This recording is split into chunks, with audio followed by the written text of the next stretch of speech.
चूंकि बाएं तरफ ही कुल्हाड़ी लगी थी तो आंख निकल के बाहर हो गई थी बाएं वाले। एक आंख निकल गई। और जो भी हत्यारा उसने बहुत ही सातिराना ढंग से ये अटैक किया है, चूंकि टीवी चल रही थी। सब आवे कहन आँख उनके खून निकल गई है, आँख बाहर हो गया, तब वहाँ से सब रोने पीटने आ गया यहाँ पर। हाँ, तो आपको भी लग रहा है कि किसी मुलजिम को पकड़ा जाए, इसलिए गांव के लोगों में एक भय भी, एक वातावरण बना हुआ है कि अगर इनके साथ ऐसी घटना हो सकती है तो किसी के साथ भी कोई घटना हो सकती है, इसलिए गांव के लोग डरे। दोस्तों नमस्कार, इस समय हमारी मौजूदगी मनहरपुर दिनकरपुर ग्राम सभा में है, जो कि जैतपुर थाना के अंतर्गत पड़ता है, जिला अम्बेडकर नगर। यहाँ पर एक बहुत ही दुखद घटना घटी है। एक व्यक्ति थे जो है, अभी हम पूरी उनकी जानकारी को यहाँ पर हम आपको दिखाने का प्रयास करते हैं, जिनकी आशंका जताई जा रही है कि उनको किसी व्यक्ति ने जान से मार दिया है। बहरहाल पूरी घटना क्या है, हम इसके बारे में थोड़ा यहाँ के लोगों से जानने का प्रयास करते हैं। क्या नाम है आपका? मैं डॉक्टर राकेश प्रताप मिश्रा, पूर्व महामंत्री छात्र संघ बनारस यूनिवर्सिटी। जी। और ये अरुण कुमार मिश्रा और फिर नन्हे मिश्रा, जी। ये मेरे हम उम्र थे, बचपन से ही हम लोग लगभग एक उम्र के रहे हैं। लगभग कितनी उम्र रही? और 55 साल के आसपास उनकी उम्र थी। जी जी। और मैं सुबह अपने दरवाजे पे था, चूँकि घर आमने सामने है, मैंने भीड़ देखी तो मैं आया। जी। तो मैंने यहाँ गांव की महिलाएं और कुछ पुरुष वर्ग चर्चा कर रहे थे कि शायद सियार ने काटा है। जी जी। तो मैंने कहा सियार अगर काटेगा तो नोच लेगा, जी जी। मांस मतलब उसमें से निकला होना चाहिए। जी जी। लेकिन फिर मैं अंदर गया तो इनके छोटे भाई, सगे छोटे भाई हरिंदर, उनके चारपाई बैठ करके अपना घबराए हुए से अपना पूरा देख रहे थे। जी जी। और फिर मैंने देखा उनके सर पे, तो मैं समझ गया, क्योंकि मैंने बीएचओ में कई पोस्टमार्टम मैंने देखा, डेड बॉडी मैंने खुद भी कई लोगों को करवाया है। जी। तो मैंने देखा कि नहीं, ये सर पे किसी धारदार हथियार से वार किया गया है। और मुझे लगा कि ये कुल्हाड़ी है, कुल्हाड़ी से ही वो मतलब वार किया गया। जी। और एक वो तगड़ा वार था, पहला वार, और दूसरा इनकी नाक पर था। नाक पर भी वार? हाँ जी। तो नाक वाला हल्का था, लेकिन ये, और चूंकि बाएं तरफ ही कुल्हाड़ी लगी थी तो आंख निकल के बाहर हो गई थी बाएं वाले। एक आंख निकल गई। हाँ जी। तो इसलिए मैंने देखा, मैंने तुरंत बाहर मैं निकला और फिर मैंने एसओ जैतपुर को फ़ोन मिलाया, लेकिन उनका एसओजी नंबर बंद था किसी कारणवश। फिर मैंने सीओ जलालपुर को फ़ोन किया, उन्होंने भी वहाँ खबर दी थाने। फिर मैंने डॉक्टर कौस्तुभ जी जो हैं, एसपी साहब हैं अम्बेडकर नगर, उनसे मैंने बात की। फिर सारी पुलिस टीम आधे घंटे के बाद लगभग पहुँची है और मैंने सबको बाहर कर दिया था, क्योंकि उससे साक्ष्य मिट जाते हैं। जी बिल्कुल बिल्कुल। तो साक्ष्यों को बचाए रखने के लिए और सही जाँच करवाने के लिए मैंने सबको बाहर किया कि पुलिस टीम आएगी और अपने ढंग से जांच करेगी, जिससे हत्यारा जल्द से जल्द पकड़ा जाए। जी जी। और जो भी हत्यारा उसने बहुत ही सातिराना ढंग से ये अटैक किया है, चूँकि टीवी चल रही थी। और जब सुबह इनका भतीजा आया है छोटू, तो उसने उनको कहा कि पापा आज गाय को चारा डालने आप नहीं जा रहे हैं, जल्दी उठिए आप। तो ये कुछ नहीं बोले। अच्छा, सुबह जब बाबू उठाने लगा तब? तो उसने फिर चद्दर जब खोला, वो देख कर चिल्ला के भगा बाहर की ये स्थिति। सारे लोग जब दौड़े तब मैं भी आया। अच्छा, इसका मतलब चद्दर से ढके हुए? हाँ, उसने बहुत सातिराना ढंग से हत्या की है। और जब जान गया कि वो मर चुके हैं, फिर उसने चद्दर से ढक दिया। और अगर कोई जंगली जानवर आता तो निश्चित हम मांस नोच कर खा गया, तो चद्दर से ढकता नहीं जंगली जानवर। जी। हाँ, सारी चीज़ें तो। और चूंकि इनकी पत्नी और छोटा बेटा ये दिल्ली कल प्राइवेट बस से निकले। आज हाँ, आज इनको ट्रेन से जाना था, लेकिन यहाँ से शाम को निकल गए लोग प्राइवेट बस से। दिल्ली जब उतरे हैं तो वही छोटू ने उसको फ़ोन करके बताया, तो वो लोग भी आ रहे हैं वापस। और एक बड़ा बेटा है, वो मेंटल है लोगों की निगाह में। हाँ, हम लोगों से तो सही ढंग से बात करता है, बिल्कुल नहीं लगता कि पागल। की स्थिति भी उनकी काफी सही नहीं है। हाँ, ठीक है, सामान्य स्थिति। खेती किसानों की जो स्थिति है उसमें घर से देखा जा सकता है कि कहीं न कहीं से गरीबी से भी जूझता हुआ परिवार। हाँ, गरीबी से, लेकिन ऐसा नहीं था कि नहीं खाने पीने कोई दिक्कत रही हो। अपना इतना खेत है कि अनाज पैदा हो जाता है, उससे ठीक ठाक से अपना चल रहा था, पारिवारिक व्यवस्था चल रही थी। लेकिन और किसी से भी उनकी दुश्मनी लगती नहीं, क्योंकि सुहाग के आदमी थे कि इनकी या इनके छोटे भाई हैं हरिंदर, किसी से ज़मीनी विवाद नहीं, किसी से कोई और विवाद नहीं। और हंसी मजाक हम लोग आपस में, क्योंकि बचपन के मित्र थे, तो साथ साथ रहना और बातचीत करना, हंसी मजाक आपस में इतना होता था। बाकी व्यवहार कुशल भी थे वो। हाँ, ठीक थे, सामान्य। देखिए, हम उनके परिवार को हैं, इनसे भी थोड़ा सा जानने का प्रयास करते हैं। क्या थे आपके?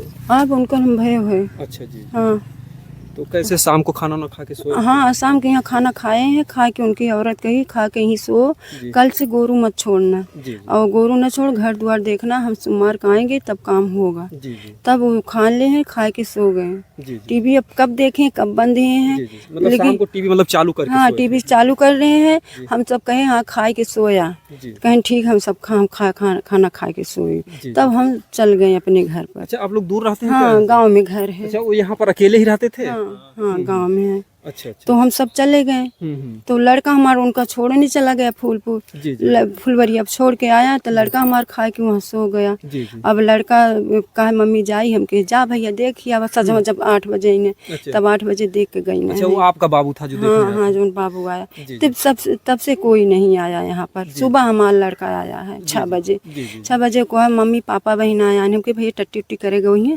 अब कई कहीं गोरुआ बनी है तो बुलाएं, तो बुलाओ थे ना बोले पापा पापा जी। पापा ना बोलते हैं। तो घरे जाए कहन कहन मम्मी पापा ना बोलत है।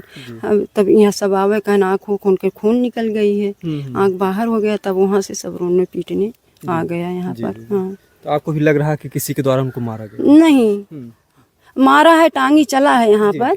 हम देखे नहीं यह समय उतने उनको, हम डरा गए उनके देख के, हम नहीं देखे गए। लेकिन चला है, जो आप भैया बता रहे हैं कुल सही उनके सही ऊपर है। हथियार चला है? हाँ, हथियार चला है। जी जी जी हाँ, यही पर है। और कोई बात, और किसी से झगड़ा लड़ाई ना रही है। जी दुश्मन भी सब बहुत सीधा परिवार है। जी जी। हम सब 2 भाई रहे, दोनों सीधा रहे। अच्छा, 2 ही भाई थे? 2 भाई हैं। जी जी। उनके 3 लड़के, हमारे 3 लड़के। 2 लड़की 1 लड़की, 2 लड़कियां उनके, 1 लड़की 2 लड़का हमारा। अच्छा, अभी कल ही उनकी पत्नी भी यहाँ से गई हाँ थी? हाँ, कल शाम के से गई है 8 बजे, फुलवरिया पकड़ी है बस। अच्छा। हाँ, हमारा लड़का छोड़े गया है। जी जी हाँ, हमारे छोटे, उनके जो छोटा लड़का, हमारी लड़की, हमारी जेठान जो गई है उनके सब। जो एक लड़के यहाँ पर कुछ दिमागी हालत हाँ से भी हाँ कमजोर है। हाँ, बड़का लड़का कुछ डिस्टर है। जी जी हाँ, यही पर बात है भैया, और कोई बात नहीं। जी जी। तो क्या मांग है आपकी प्रशासन से, क्या होना चाहिए? जैसे अब कोई तो कोई किया है, चाहे जो भी किया हो। अब गांव में दुश्मनी भी नहीं है तो कैसे बताएं किसी को। अब जैसे आपको मर्जी हो ऐसे करो, अब क्या बताएं हम। जी जी जी। भैया जी, क्या मांग है प्रशासन से, क्या होना चाहिए? मैं हमारी मांग है प्रशासन से कि उसकी विधिवत जांच की जाए, जांच करके और जितनी जल्दी हो सके शीघ्र मुलजिम को पकड़ा जाए। इसलिए गांव के लोगों में एक भय भी, एक वातावरण बना हुआ है कि अगर इनके साथ ऐसी घटना हो सकती है तो किसी के साथ भी कोई घटना हो सकती है। इसलिए गांव के लोग डरे हुए हैं। जी जी जी। और इसलिए मैं चाहता हूं, एक जनप्रतिनिधि के नाते, एक राजनीतिक व्यक्ति होने के नाते और सामाजिक, और चूंकि मेरे मित्र थे, बचपन से हम लोग साथ पढ़े लिखे, तो मैं चाहता हूं कि पुलिस निष्पक्ष रूप से जांच करके और जो अपराधी है उस तक जल्द से जल्द पहुंचने का काम करे और उसको कटघरे के पीछे डालें, जिससे लोगों में, गांव के लोगों में एक भय का वातावरण, एक शोक का वातावरण है, वो समाप्त हो। जी जी। ये हमारी प्रशासन से मांग है। जी जी जी। अगर यहाँ पर देखा जाए तो बहुत ही दुखद घटना है, और ऐसा किसी के भी साथ हो सकता है, क्योंकि जब तक अपराधी नहीं पकड़ा जाएगा और जिस तरीके से इन लोगों को लग रहा है कि उनकी जानबूझकर जो है हत्या की गई है, तो इस पर जो प्रशासन के लोग शीघ्र कार्रवाई करें। और परिवार, जो उनके दोनों बच्चे हैं, उनका शादी विवाह हो गया है? एक जो बड़ा वाला बेटा है, जो जिसको लोग बता रहे हैं मानसिक रूप से विक्षिप्त है, हालांकि हम लोगों से कभी वो इस ढंग की हरकत नहीं करता था। जी जी। परिवार के लोगों से और जो लोग जानते थे कि विक्षिप्त है, तो उनको अपना इस तरह से लगता था। लेकिन मुझे कभी नहीं लगा। मुझसे बहुत सामान्य ढंग से बात भी करता था। लेकिन उसकी पत्नी रहती थी यहाँ पर, शादी विवाह हुआ था, एक बेटी भी थी। अच्छा। उसके साथ मारपीट बहुत करता था, उसके साथ क्रूरतम व्यवहार करता था। इसलिए वो बड़ी समझदार औरत थी, वो छोड़ छाड़ के चली गई। और वो उसकी शायद कहीं दूसरी जगह शादी भी शायद हो गई है। और दूसरे वाले भाई की भी शादी नहीं हुई। वो समझदार लड़का है, वो अपना, उसकी भी शादी नहीं हुई एक बच्चे? हाँ, छोटे वाले बेटे की शादी नहीं हुई। वो ट्रक का ड्राइवर है और घर की आर्थिक व्यवस्था को वही संभालता था। जी जी। और ये अपना खेती किसानी कर लेते थे। माँ उनकी यहाँ रहती थी, वो भी सुलझी हुई महिला है जी जी। और किसी तरह की दिक्कत नहीं। तो वो भी अपनी बेटी को देखने चली गई थी जी जी। दिल्ली। एक बेटी जिसका मतलब उसको डिलीवरी हुई थी, बच्चा हुआ है, हॉस्पिटल में तबीयत ज़्यादा ख़राब है। और वो उसको देखने ही चली गई। जैसे ही वो दिल्ली उतरे हैं बस से, तब तक यहाँ से खबर गई कि ऐसी बात है, तो वो लोग भी रास्ते में हैं, वापस आ रहे हैं। जी जी। और हम यह कहना चाहेंगे कि जो भी हो सके, जो भी उचित है, परिवार को जो है, जो स्थिति बताई जा रही है कि एक बच्चा जो है इस तरीके से है, दिमागी हालात, और अगले बच्चे की भी शादी नहीं हुई है, तो जो विधवा औरत हुई हैं, तो इसके तरीके से आर्थिक सहयोग जो भी होता है, जो भी एक नियम कानून के आधार अंतर्गत इस परिवार को मिलना चाहिए। क्यों भैया जी? हाँ बिल्कुल, ये भी हम चाहते हैं कि यदि कोई ऐसी व्यवस्था है तो प्रशासन इनका सहयोग करे, इसलिए कि इनकी आर्थिक स्थिति इतनी नहीं है कि ये अपने 13वीं भी कायदे से कर पाएँ। जी जी जी, बिल्कुल। तो इसलिए मैं चाहता हूं कि एक मानवीय दृष्टिकोण के आधार पे, और कोई अगर सरकारी ऐसी प्रशासनिक व्यवस्था है तो जो भी है प्रशासन इस चीज़ का लाभ उस परिवार तक पहुंचाने का काम करे। जिनको भी लगता है हमारा वीडियो समाज हितैषी है, देश हितैषी है, वो लोग इस वीडियो को ज़्यादा से ज़्यादा शेयर करेंगे और इस परिवार को जो है जल्द से जल्द न्याय मिले। और जो भी अपराधी है, हमारा विनम्र निवेदन है प्रशासन के लोगों से कि अपराधी को जल्द से जल्द ढूंढा जाए। दोस्तों, जय हिंद, जय भारत।